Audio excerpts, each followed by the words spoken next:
When I play Mass Effect 2, the thing that really strikes me is just, our vision at BioWare is to deliver these emotionally engaging narratives, just really kind of grab you and never let you go. And I think Mass Effect 2 fulfills that as well or better than anything else we've ever done. It's an immersive universe that the pacing, the moment to moment, the exploration, the combat, the story arcs, the choices you get to make and the outcomes, the consequences of those choices. There's tons of stuff to do. It just pulls you along moment to moment, and emotionally you're just drawn in. You can't stop playing. So I think we're always striving to make each game better than the last at BioWare, and I think the Mass Effect 2 team has done it yet again. So I'm really proud of them.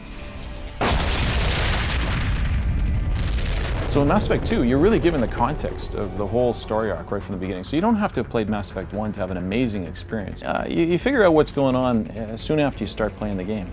So I don't want to spoil the surprises because there is a bit of a surprise at the start of Mass Effect 2, but literally within the first 30 minutes, you're just brought right into the action. You get a tutorial, you get all the context, you get the prologue, and then you're thrown out into the galaxy to start exploring and just kicking ass. What are you doing here? I thought you were still a work in progress.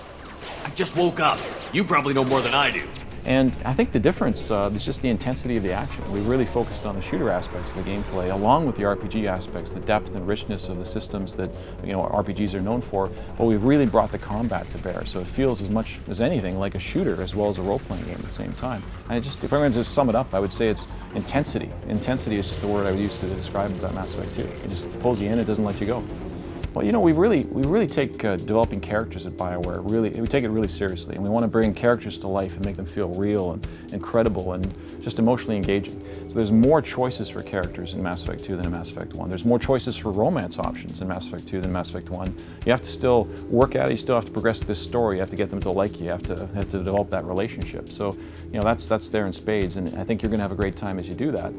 The characters are just that much more emotionally compelling. You're going to like some of them, you're going to hate some of them, but I think either reaction is a valid way to really provoke that emotional engagement, and Mass Effect 2 just delivers that. But if you did make certain decisions in Mass Effect 1, whether that's your background or certain decisions you made along the way, who lives, who dies, the end game, and what the outcome of the council is, and all those things will be reflected in Mass Effect 2, and in some cases you might even see them reflected in Mass Effect 3. I don't want to give away any surprises, but we've had a story arc with the trilogy planned for a long, long time. But we've always thought of them as standalone adventures. They got to be like, kick ass from beginning to end on their own, and Mass Effect 2 definitely delivers that. In the first game, humanity was kind of entering the galactic arena, sort of, kind of naive, and isn't it wonderful to get to go to the Citadel and see all this cool alien stuff? Then you realize what the Citadel actually is, and holy crap, that's pretty scary. And in Mass Effect 2, you're entering the galaxy with that knowledge. The humanity is now a force to be reckoned with, and the other alien races, they aren't really huge fans of that in some cases. If you're looking for weapons, you're not doing a very good job. Can't be too careful with dead specters.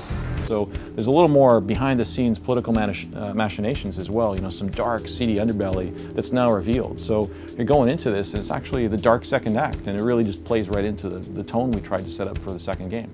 Well, if I was going to describe what I love about Mass Effect 2, it's probably the intensity of the pacing.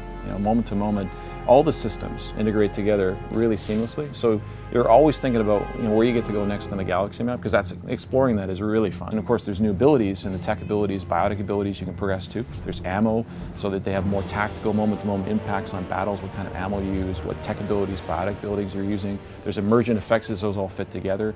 The story arc is that same rich, deep story arc with great dialogue, choice, and consequences. And the combat, just the intensity of the combat. All those things, you progress your characters along, they make a material difference in the outcomes of battles, which squad mates you bring alongside you, companion characters, and what abilities you choose to deploy in the field. So strategy and tactics are there in depth too. But you pull it all back, what it's all about is just the intensity of the pacing, and it all fits together so that you're just drawn in the experience and it never lets you go.